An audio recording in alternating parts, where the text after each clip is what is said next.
Atmanam ched vijaniyat ayam asmi iti purushah kimicchan kasya kamaya shariram anusamjvared.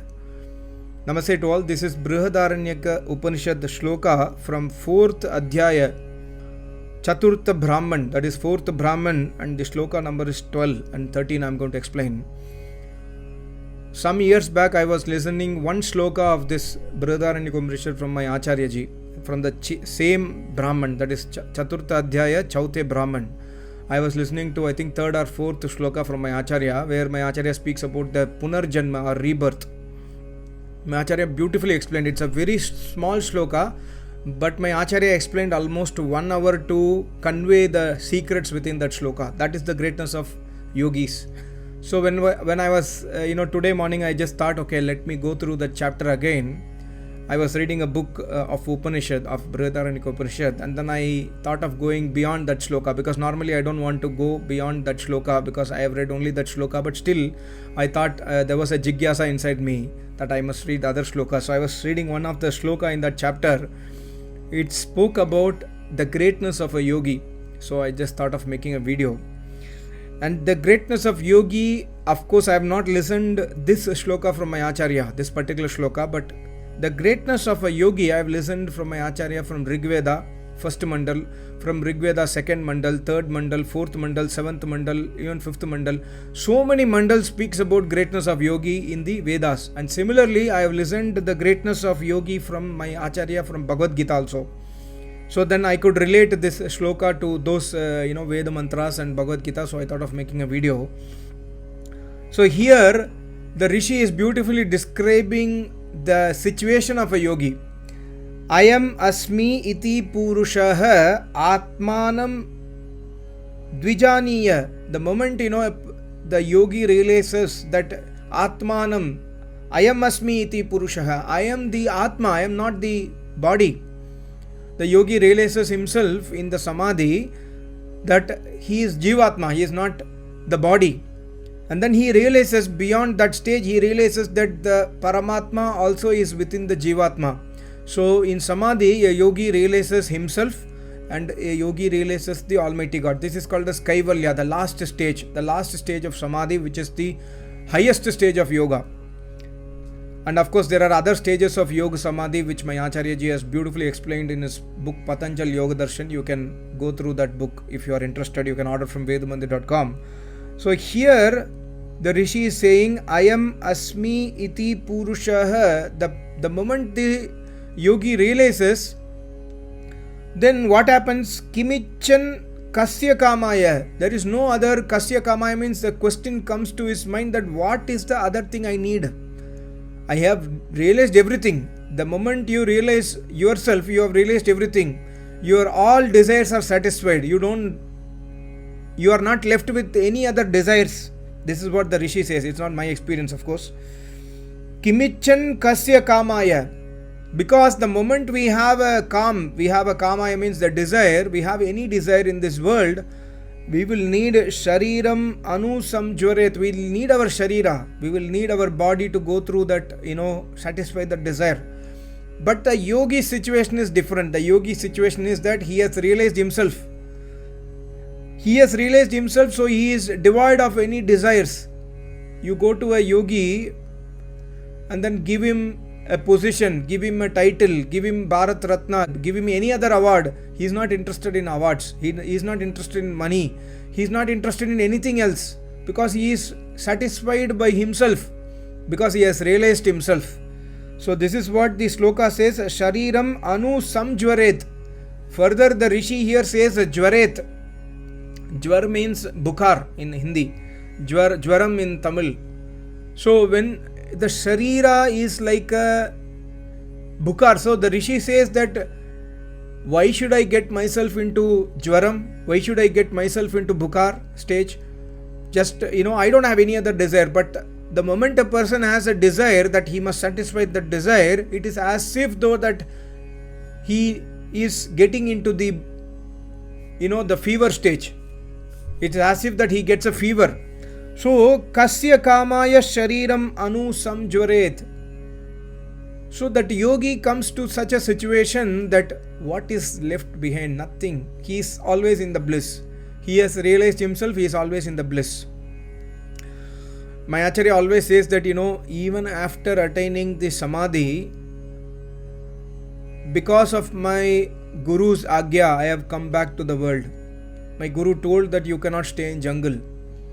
So because that I have to follow my instructions of my Guru, I came back from the jungle after samadhi. And my Guru told that go back to the world to teach them, to give them knowledge.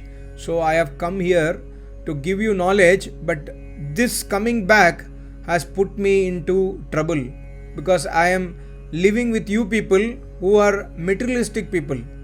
But I am in a different situation. I am in my different loka, and this is what is given in the next shloka. When I read that shloka, I was like totally stuck in wonder. Whatever my Acharya says, the shloka confirms. The shloka further, the next shloka says, Yasya anuvittah pratibuddha atma ayam asmin samdehaye gahane pravishtah sa vishwakrit sa hi sarvasya karta tasya lokah sa uloka eva. This is the situation of a yogi. I will explain to you that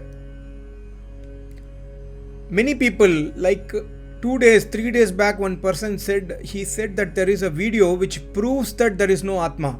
There is a video which proves that there is no Almighty God. What is your reply to that video? I said that why are you watching those videos? You don't need to watch. The same situation here, the shloka explains that inside the forest, like we have lost a small, let's say, a pin in the forest. The forest is like an Amazon forest. We have lost a small safety pin and we are searching inside the forest. Can we find out it? It's not possible to find a safety pin in Amazon forest. Similarly, we are stuck in this forest of this Sharira. And inside this Sharira we are present, but we are not able to understand whether we are present or not. That is why the doubt comes whether there is Jivatma or not, whether there is Paramatma or not, etc. etc. So here, the moment a yogi realizes himself, it is as if though that he has found something in the dense forest. Like we found a safety pin from the forest. Only 1 in a billion can do that. Similarly, a yogi is also 1 in billions.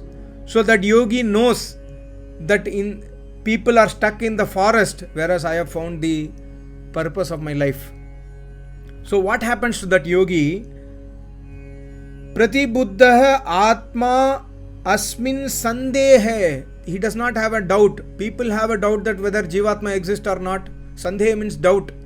But he does not have a doubt because he knows himself. He has realized himself. He has realized that I am not the body. So, if you have a doubt that whether Atma exists or not, there are 2 options or 3 options. Number 1, the first thing my Acharya always says that you do tapasya and realize yourself. This is the best option. But it is like 1 in a billion, you cannot do. Number 2 is go to an Acharya who has realized himself, who has realized Almighty God in Samadhi, who has realized the knowledge of the Vedas in Samadhi. Go to that Acharya. This is option 2. Option 3 is you can just let it go.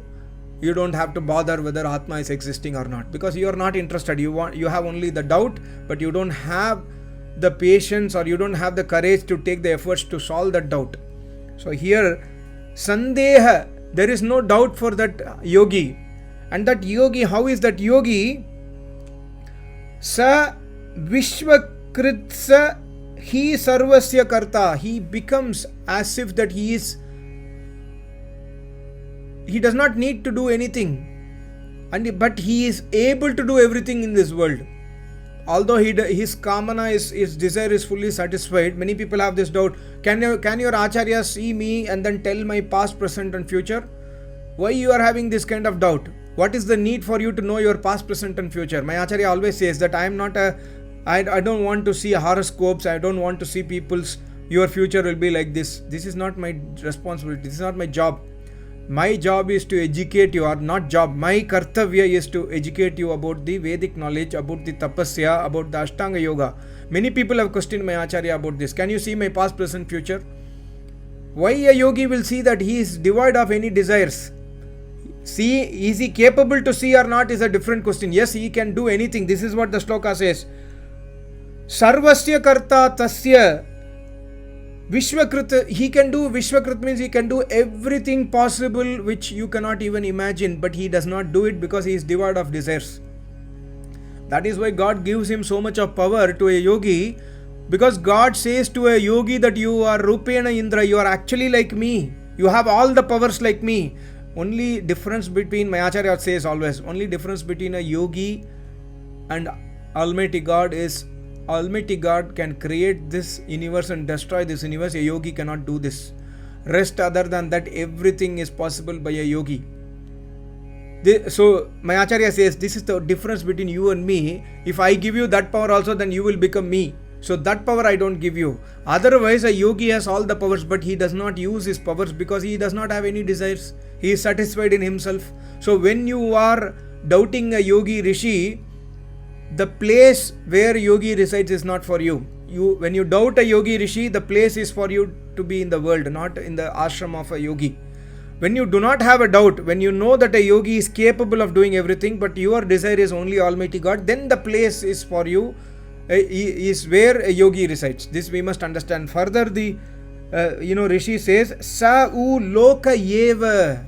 Also, the Rishi says beautifully that yogi himself, the yogi herself, I am saying himself just to make you understand, but a yogi can be male or female. The yogi himself is a universe by himself. He is eternally satisfied in himself because he has realized Almighty God. He is in samadhi. Do not disturb him. My Acharya always says that you want knowledge, come here. But you want to come here to meet other people, to blabber your materialism to them and ask about their thing to you, then this is not the place for you. Do not come here to speak chit chat. Come here to learn Ashtanga Yoga. Come here to sit in meditation. Come here to be in silence. Come here to do yajna. Come here to do Acharya Seva. Come here to do other Seva. There are so many utensils, 100 people come and eat. There are so many utensils to wash. Spend your time in Seva in the ashram. Spend your time in doing Kartavya Karma in the ashram. Do not do chit chatting. So, yogi is a universe by himself. Why we have to go and disturb him? Why we have to go unnecessarily to do doubt on him? If you are not interested in a yogi, just to go back to your home. If you are not interested in the Vedas, go back to your home. If you are interested in yogi, if you are interested in samadhi, if you are interested in Brahma Vidya, then the universe is present. That universe himself is a yogi. Savu eva loka. Loka means he is different loka by himself. And that loka is called as Brahma Loka. My Acharya says Brahma Loka means the Sharira, but because this Sharira is the place where you can realize Almighty God. So the moment you realize the Almighty God and you are alive, you become Brahma Loka yourself. That is the position of a yogi. So a yogi is universe by himself. So this sloka when I read in the morning, I was like, the same question asked by Arjuna to Sri Krishna, my Acharya explained to me once.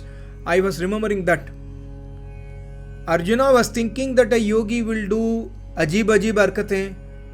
Who is a yogi? How he will eat? How he will sleep? Like that Arjuna is asking in Gita, for which Sri Krishna Maharaj answers. Yogi is like normal person only, but he is always satisfied in himself. He always live within himself. Although you see that he is speaking, he is doing his work, he is writing books, or he is giving pravachan, etc., etc., etc. These are only your outwardly looking things, but he is always inside himself. We see yogi as a normal person. For example, many people, when they speak to my Acharya for the first time, when they come and meet to my Acharya, I have taken some people from Hindu Mahasabha, something like that, president of Karnataka. I took him to meet my Acharya from Bangalore. When I saw the conversation between him and my Acharya, I can know that he has so much of high ego he thinks that my Acharya is a normal person, and my Acharya speaks as if he is a so humble person. My Acharya speaks from the ground level, whereas he is the universe by himself. This is the difference between normal human and Acharya. So, Savu Lokayeva, we must understand the position of yogi and never doubt a yogi. If you doubt a yogi, it's better not to have a contact with him. It's better not to learn Vedas, because the punishment given by Almighty God when you are in contact with a yogi and doubting him is not bearable.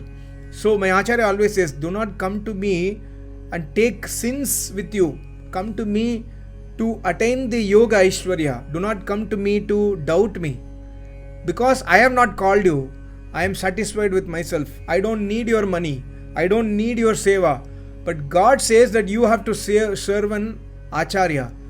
God says to the king of the country, prime minister, president, these people, God says in the Vedas to give so much wealth to that yogi, and then God says in the Vedas that yogi should live in the palace where the prime minister, president or the king of the country resides. That is the place where a yogi must reside. But today the situation is there are crores of yogis, self-declared yogis. So we do not know who is right and who is wrong. That is the problem today, number one. Number two is the Neta is not interested in Brahma Vidya. The Neta is interested in votes. So there is no respect for a yogi. So my only request to you is, some people have gone to my Acharya from YouTube by seeing my YouTube channel. I know some people have gone to my Acharya. You have gone to your my Acharya, and some people have got even Diksha. That is really good. But later on in the life, if you have a situation where you may doubt my Acharya, this shloka is a proof that you don't need to, he can do everything possible, but he is satisfied in himself. You went to the Acharya, he did not call you. So please always remember it. When you go to an Acharya, that to an Acharya like my Acharya, you don't have any business to doubt. My Acharya gave one pravachan that is also there in my YouTube channel. I think so. Somebody doubted my Acharya, this is like 20 years back. My Acharya told in the pravachan very clearly that, yogi is always satisfied in himself. Please do not doubt, come to a place of a yogi to doubt him. If you have doubt about the world, yes, this place is for you. If you have doubt about the scriptures, yes, this place is for you. But when you come to a place of a yogi and doubt is yogi, then you are actually putting fire on yourself. This is a very, very important thing for all of us to understand. So, Savu Loka Eva, that we must understand very clearly. He is a universe by himself. Thank you so much. Namaste. Om.